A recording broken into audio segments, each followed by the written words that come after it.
on. It'll be fun, trust me. Here, sit right down. What's that stuff? Yeah, that's right.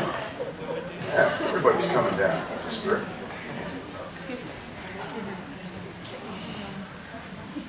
So I thought I'd tell you a story, guys. I thought I'd tell you a story about a teacher. And this teacher's name is Ray Fadden.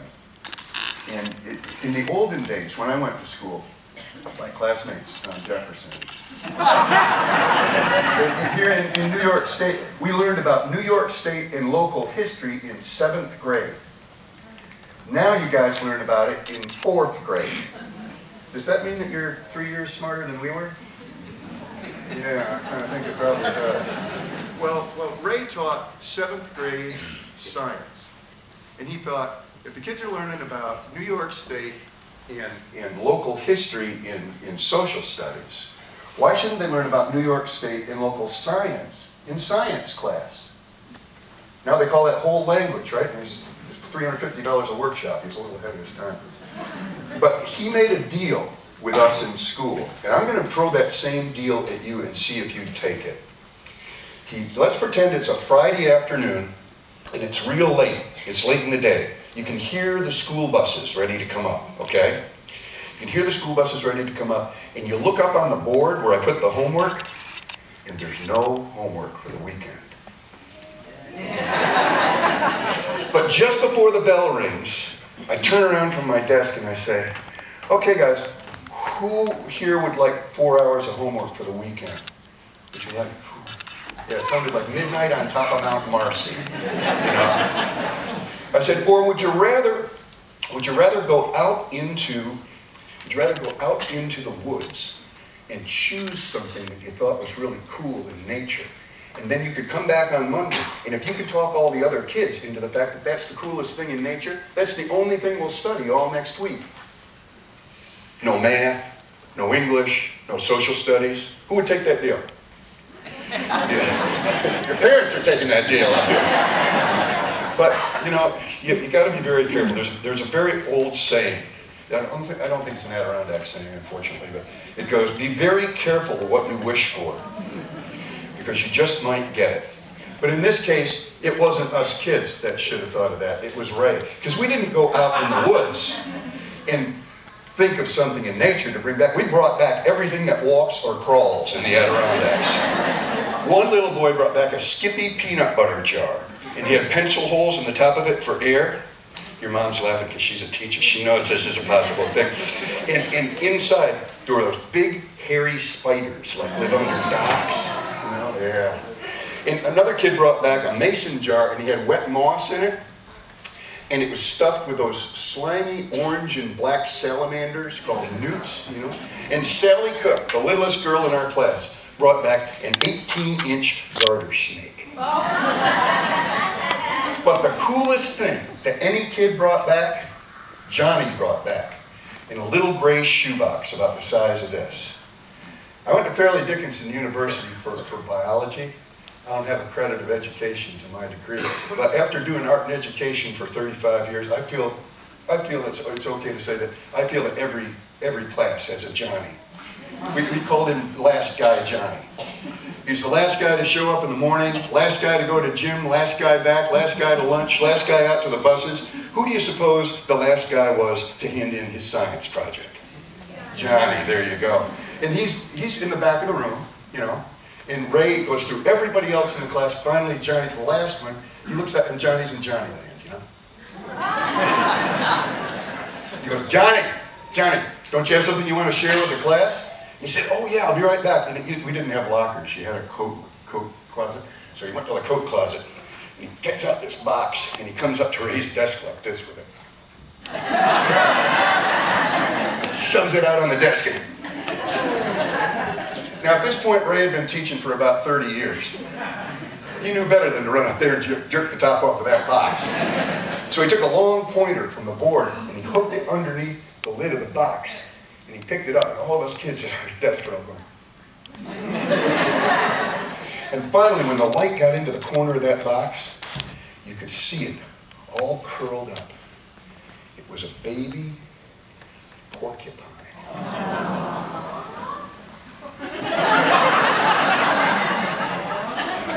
One off for me. Now, this gave Ray a chance to slip a little science lesson into the middle of the story. I'll tell you how it works. The mother porcupine takes the baby porcupines, which are called kits, K-I-T-S, and brings them to a special place in the woods that she feels is safe. And she marks that place with her scent. So the babies hang around there. That smells like mom. They like that.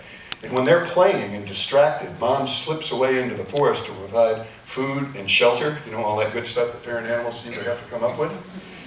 And she always knows that she can find her way back to her baby by sending herself on her backtrack. But who here, what are these kids, who can tell me what a predator is? You know what a predator is? What's a predator? It's someone who eats prey. Yeah, it's an animal that eats other animals. Sort of like you when you go to McDonald's. And that's exactly how we smell to other animals. We're the ultimate predator.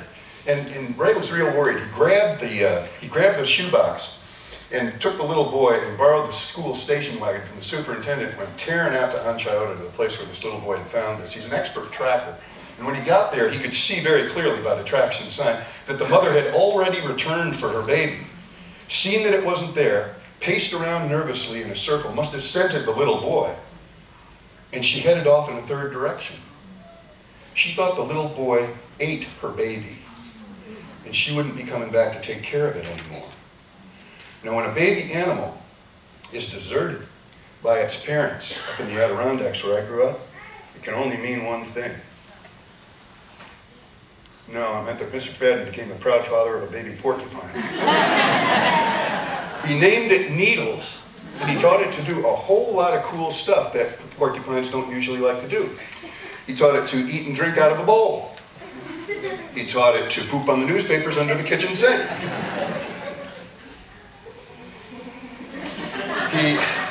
He taught it not to climb the draperies, which meant that Mrs. Fadden was going to let it grow up to be an old porcupine. Now, generally, up in the woods, a full-grown male porcupine can grow to be 35 pounds, size of a medium-sized dog. But on the Ray Fadden table scrap diet, you get yourself a porcupine that tipped the scales at 63 pounds. This thing looked like a footstool full of knitting needles. And every day he took a thick woolen blanket called a Hudson Bay blanket, and he'd toss it up in the air and he'd throw it over the porcupines to take all the quills out, until he had all the quills out and he could handle it safely. And come to find out, they're very intelligent. Mr. Shaw must not have been in biology class that day that they studied porcupines. They're at least as smart as a dog, because he taught it to sit up and beg, it would lay down, it would roll over, did all these amazing things, and it would heel. We found out that was an imprinted thing, that really wasn't a learned response. He thought that Ray was his mother. But he took the thing with him everywhere. And he had an old Ford F-150 pickup truck. Now, it used to be, in the old days, kids, when I was your age, that pickup trucks didn't have bucket seats. There was just one big flat seat in there. It's called a bench seat. And the porcupine was so big, when he put his rear end on the bench seat, he could put his paws up on the dashboard, and his nose would be right against the window. And they're nearsighted, so they're always goofy looking, you know? And he'd be driving down the road and this thing would be like... And once a day, his wife would send him into Saranac Lake. How many people here have been to Saranac Lake? You've been to Saranac, you know the story, right? The river runs through the middle of town. Well, he'd take the truck into Saranac Lake, but he'd stop at the hotel up on the hill, and there's that 15-minute parking area in front of it, you know, where you get your bags out, you go to the Hotel Saranac. Well, he'd park there, and he'd get out the driver's side, and he'd go around to the passenger side, and he'd open the door, and there would be the porcupine with his paws up on the dashboard and his belly exposed. And a porcupine's belly is its most sensitive place, and they're very ticklish. So he would reach in and tickle the thing's belly, and it would go, ah! And he chased it across the seat, and he chased it, and he chased it, and he chased it, until finally their instinct when they're pursued is to climb, and the only thing it had to climb on was the steering wheel. So it climbs up there, it hides its head, it's flashing its tail back and forth like this, and Ray sits down on the passenger side, runs his foot through to the gas and the brake, starts that bad boy up, grabs right down between the wheel between his hind legs like that, and here comes Needles. driving into the Grand Union parking lot. You should have seen the Canadian tourists head for the hike. Every day, Ray feeds the small animals in over 300 different locations in the woods up there, with small birds. Nobody knows the big woods any better than Ray. He's a character. He was up late one night that summer, watching The Tonight Show. Long, long time ago. Before Jay Leno. A guy named Carson. Long time ago. And it was one of those hot nights in the summer, so he had the front door open and a window on the far side of the cabin. He left that open, hoping to get a breeze through there. But he left the screen door shut to keep the no-see-ins out. And he looks over during a commercial, and the moon is bright, bright, bright outside. You know, bright. Have you ever seen the moon bright enough that you could go out and play ball in the yard with the kids? Yeah, it's just like that, you know. So he looks over during a commercial, and there's the porcupine. He's rocking from one side to the other, making his porcupine noises. Now, have you ever heard a porcupine make their noises? No. Well, they always sound to me sort of like a little old man talking to themselves. So it sounds like this.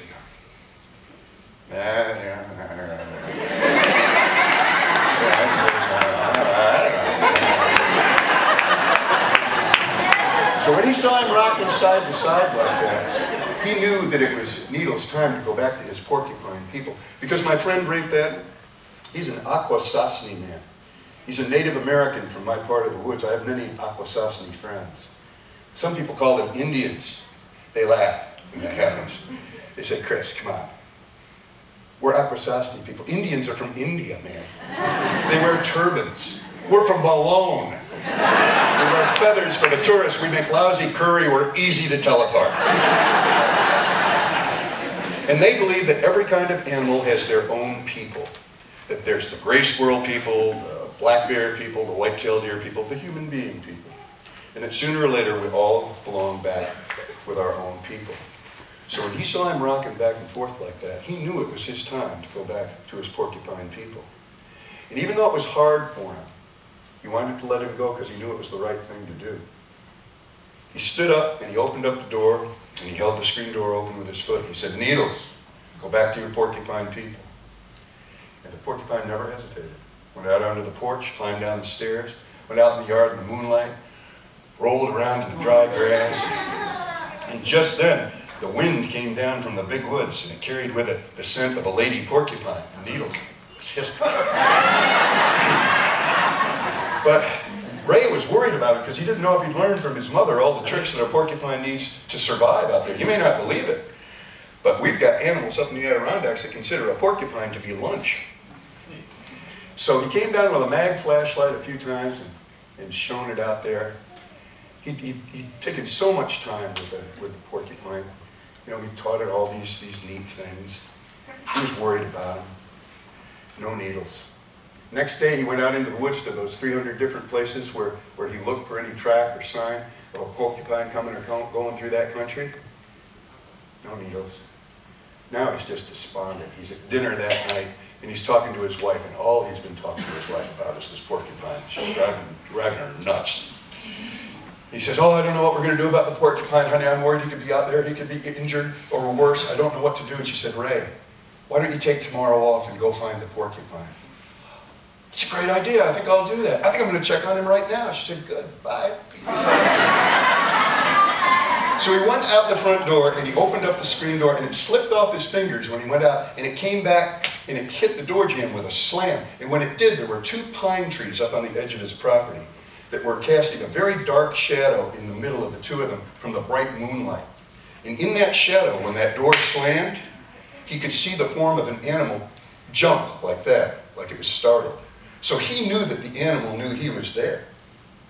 So he stepped out onto the porch, out into the sunlight, and he held his hands out like this, so the animal could see he wasn't carrying a gun or anything to hurt him. And the moment that he did that, the animal started to come for him. And he realized he'd made a mistake. But when a wild animal chases you in the woods, you never turn your back and run. That identifies you as prey.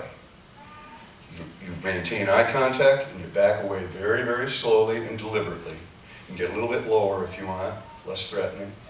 He worked his way up the porch, and now the thing's on a dead run through the shadows right at him. Just as his hand reaches the doorknob, and it's running just as fast as it can come, it burst out into the moonlight, and he could see that it was Needles coming down the yard as fast as he could come, honking like a goose.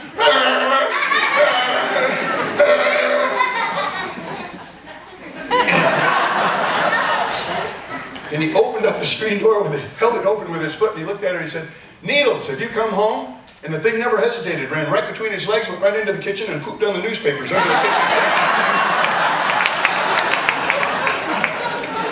48 hours in the Adirondacks, couldn't find a newsstand. Now, I gotta tell you, kids, I heard that story a long time ago from my buddy Roy Hurd. Roy's been a guest on the show. Some of you were probably at the show that he was one of our guests on. And I saw him a while back, and he's a wonderful singer-songwriter. We were standing backstage at a big folk festival. We were talking about how unlikely it was that two guys from the Adirondacks would be standing backstage at a big folk festival. And he said to me, "Do you ever work with kids anymore, Chris?" I said, "Well, not as much as I'd like to, but yes, I do." He said, "Do you tell them the story about Ray and the porcupine?" I said, "You know I do." And then he got that devilish grin on his face. Those of you who know Roy know what I'm talking about. He crosses his arms and he looks at me and he says, "Did you tell them the moral to the story?" And suddenly I felt like Elmer Fudd and all those Bugs Bunny cartoons. You know, the ones where he turns into the lollipop that says sucker? "Gee, no, boy, what's the moral to the story?" He said, "You tell those kids that just goes to prove that a little bit of education can be a dangerous thing. So you better all stay in school as long as you can, or you won't have the good sense to find the bathroom." That's the story of me.